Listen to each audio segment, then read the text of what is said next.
Bapak yang baik adalah bapak yang memberikan rasa aman buat keluarganya. Kenapa? Karena tadi kita sudah belajar, salah satu arti dari pater, bapak, adalah protektor, pelindung.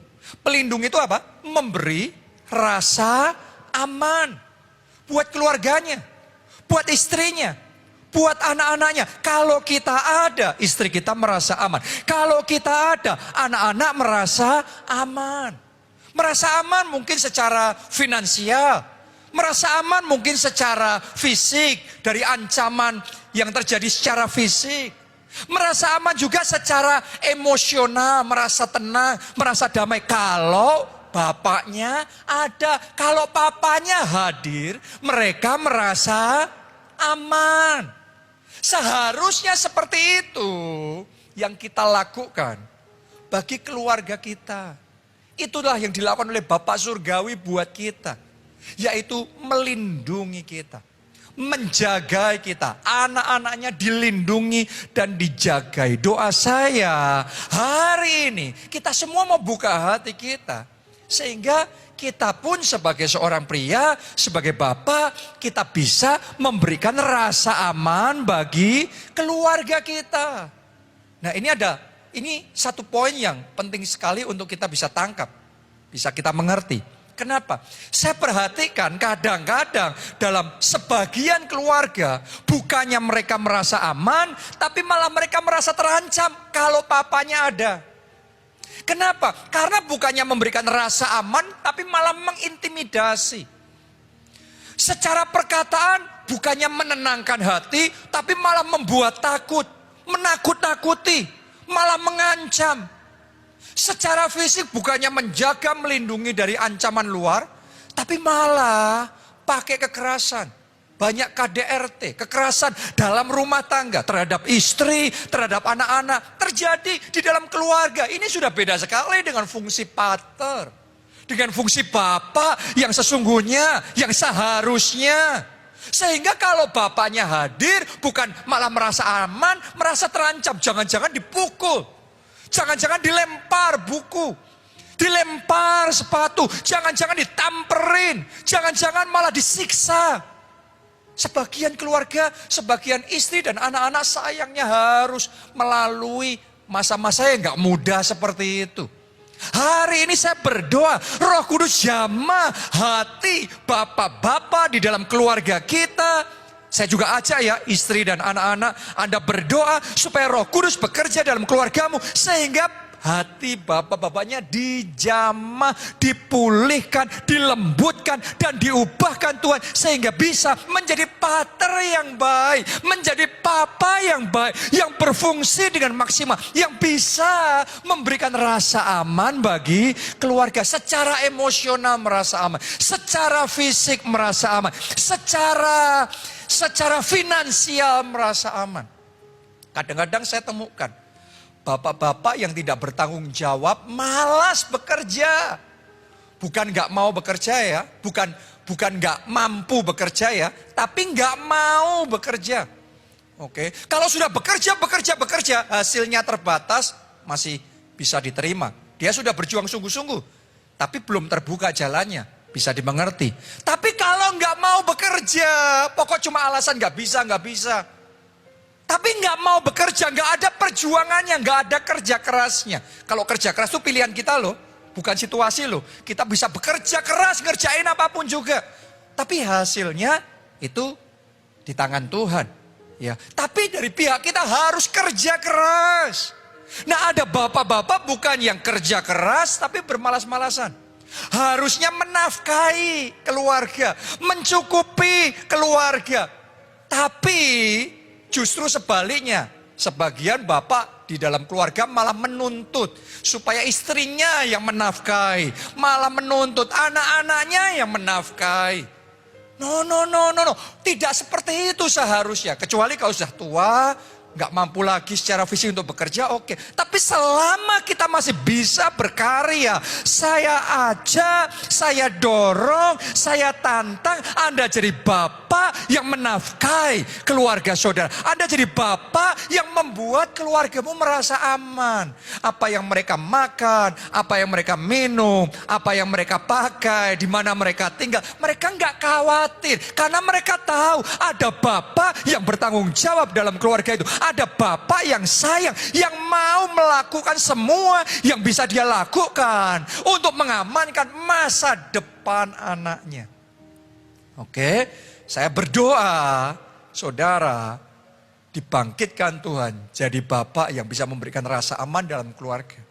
Buat saya, teladan yang luar biasa dalam hal ini adalah Pak Obaja, gembala senior, bapak rohani kita semua. Oke, saudara bisa melihat nggak selama masa pandemi 2 tahun ini, ada banyak orang takut, banyak orang khawatir, banyak orang mengalami masalah macam-macam, pergumulan macam-macam.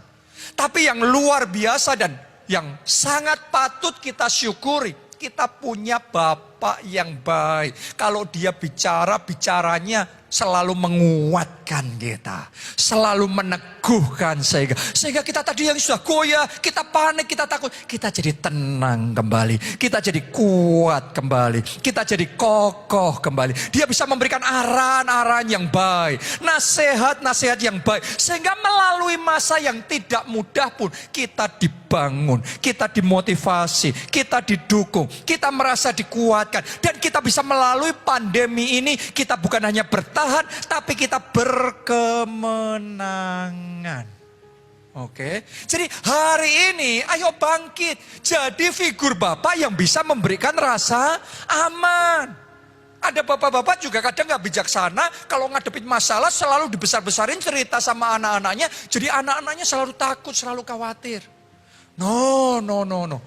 Mulai hari ini belajar, jadilah bapak yang bisa memberi rasa aman buat istri, buat anak-anak, mereka merasa aman. Ada figur bapak yang siap untuk fight, siap untuk berjuang demi mereka, demi keamanan mereka, demi masa depan mereka.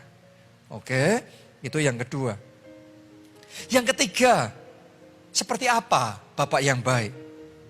Bapak yang baik yang ketiga memberikan kata-kata pujian yang tepat dan menguatkan. Saudara harus mengerti bahwa dalam hubungan yang namanya kata-kata pujian adalah pupuk yang akan membuat hubungan itu jadi mekar, bertumbuh, jadi indah. Oke, jadi yang namanya hubungan dalam keluarga, kasih dalam keluarga akan bertumbuh kalau kita tahu bagaimana memberikan kata-kata pujian buat keluarga kita. Kadang-kadang di budaya timur kita rasanya kayak sungkan atau kadang-kadang sebagian orang tua kayak enggan untuk memuji anaknya. Di satu sisi bangga sama anaknya, tapi kalau samanya anaknya nggak pernah memuji. No. Itu bukan budaya kerajaan Allah loh. Bukan budaya yang seharusnya kita kembangkan. Ya, kita harus belajar seperti apa seharusnya kita dari firman Tuhan. Matius 3 ayat 16 sampai ayatnya yang ke-17. Sesudah dibaptis, Yesus segera keluar dari air. Dan pada waktu itu juga langit terbuka. Dan ia melihat Roh Allah seperti burung merpati turun ke atasnya. Lalu terdengarlah suara dari sorga. Suara dari sorga ini siapa? Suaranya Bapak Surgawi. Berarti Bapak Surgawi yang sedang bicara ini. Mari kita lihat ya. Bapak Surgawi kalau ngomong ini sama Yesus. Ya. Nah, ngomongnya apa? Suara dari surga yang mengatakan, inilah anakku yang kukasihi, kepadanya lah aku berkenan. Coba Anda renungkan, ketika Tuhan Yesus dibaptis ini umurnya 30 tahun. Waktu dia di umur 30 tahun dan dibaptis ini, dia belum terkenal loh. Dia belum mengerjakan mujizat di sana sini, belum membangkitkan orang mati, belum mengerjakan mujizat 5 roti, 2 ikan, mengubah mengubah air menjadi anggur. No, dia belum mengerjakan semuanya ini. Tapi yang luar biasa, Bapak Surgawi sudah ngomong, ini loh anakku. Ini loh anak yang kubanggakan, anak yang aku sayangi. Kalau saya bisa terjemahkan dalam bahasa kita sehari-hari ya. Karena ditulis sana, inilah anakku yang kukasih, kepadanya lah aku berkenan. Artinya Bapak Surgawi ngomong, ini anakku, kamu bangga sama dia. Coba Anda renungkan, belum ngelakuin apa-apa, tapi Bapak Surgawi sudah membanggakan, sudah memberikan pujian buat dia. Ternyata itu cara Bapak Surgawi berinteraksi sama kita. Dia nggak gengsi memuji kita. Tapi dia suka memberikan kata-kata pujian yang menguatkan kita. Yang membesarkan hati kita. Yang membuat iman kita jadi bertumbuh dengan mantap. Yang membuat kita merasa yakin dan mantap menatap masa depan kita. Sehingga kita bisa berjuang dengan sungguh-sungguh. Sehingga kita bisa berkembang dengan maksimal. Dan kita bisa dipakai Tuhan untuk melakukan perkara-perkara yang besar. Jadi hari ini saya ingin ajak saudara belajar. Walaupun saudara seorang bapak, seorang ibu, anak, siapapun saudara, belajar menggunakan kata-kata pujian yang tulus. Oke, jadi belajar mulai sekarang. Coba lihat kepada istri saudara, lihat anak-anak saudara, lihat suami saudara, lihat orang tua saudara. Belajar ngelihat yang positifnya. Belajar ngelihat yang baiknya. Kalau saudara langsung jawab sama saya, wah kalau orang tua saya nggak ada baiknya. Kalau istri saya apanya yang baik dari dia ya. Kalau suami saya apanya orang kayak gitu dipuji. Masa kayak gitu dipuji. Saya berdoa Roh Kudus mencelikkan mata rohani kita sehingga kita bisa melihat yang baik dalam hidup setiap orang. Oke, karena kalau kita nggak bisa melihat yang baik dalam hidup pasangan kita, anak-anak kita, orang tua kita, artinya kita yang butuh untuk dicelikkan mata rohani kita sama Tuhan. Setiap orang pasti punya kelebihan dan kekurangan. Setiap orang. Tanpa terkecuali termasuk diri kita sendiri. Itu sebabnya fokusnya sama yang positif. Fokusnya sama yang baik, puji yang baik. Nggak perlu setelah muji terus kemudian jelekin yang jelek. No. Anda yang tulus saja memuji yang baik. Kata-kata pujian itu justru yang akan melembutkan hati. Kata-kata pujian yang akan membuka pintu hati. Sehingga hubungan bisa jadi baik. Hubungan bisa jadi indah. Sehingga akhirnya rumah tangga, atmosfer di dalam keluarga bisa jadi menyenangkan. Belajar menggunakan kata-kata pujian. Saya mau tanya ya, kapan terakhir saudara memuji istri saudara? Kamu cantik loh sayang, kamu cantik. Kapan terakhir saudara memuji suami saudara yang sudah bekerja keras untuk keluarga? Kapan terakhir Anda memuji anak-anak saudara?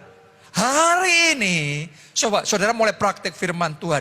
Coba pikirkan apa yang baik, apa yang positif yang bisa Anda puji untuk keluarga saudara.